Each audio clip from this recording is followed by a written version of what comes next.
최근 고용 상황이 금융위기 이후 가장 부진한 데다 경기 침체가 계속되면서 정부가 올해 경제 성장률 전망치를 2.9%로 당초보다 0.1%포인트 하향 조정했습니다. 박관우 기자가 보도합니다. 정부가 올해 경제 성장률 전망치를 2.9%로 당초보다 0.1%포인트 낮췄습니다. 경기 침체가 계속되면서 고용 부진과 함께 소득 격차가 커지는 데다 대내외 불확실성이 높아지고 있는 데 따른 것으로 보입니다.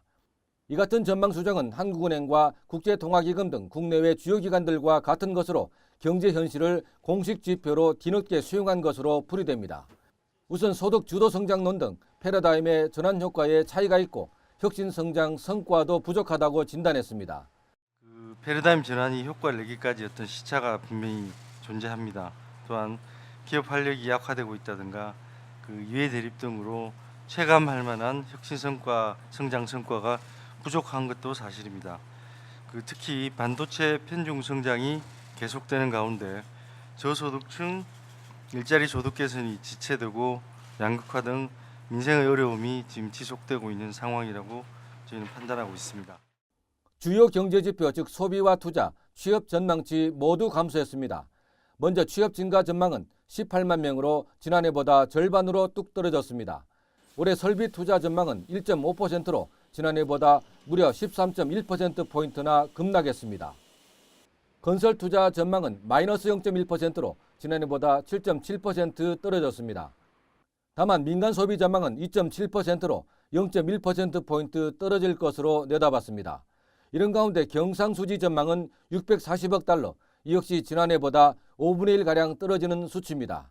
통관기준 수출 전망치는 5억 3천만 달러, 지난해보다 3배가량 감소할 것으로 내다봤습니다.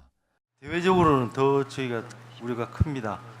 이 세계경제 회복세 지속이 되다가 다시 이 세계경제 하방 리스크도 담재하고 있습니다. 미중 무역 갈등으로 비롯되는 보호 무역주의가 심화되고 있고 이러한 것들이 어떤 직감 인접 경로를 통해서 우리 수출에도 부정적인 영향을 줄 수 있습니다. 현실 경제 여건을 사실상 불황으로 진단함에 따라 정부가 비상대책에 나섰습니다. 근로장려금 세제 지원을 2배 이상 확대하는 등 저소득층 지원 대책을 대대적으로 추진하기로 했습니다. 그러나 비록 어렵게 대책을 내놨지만 세금 쏟아붓기 논란과 함께 노인 빈곤 등 사각지대는 피하기 어렵다는 지적입니다. 기획재정부에서 BBS 뉴스 박관우입니다.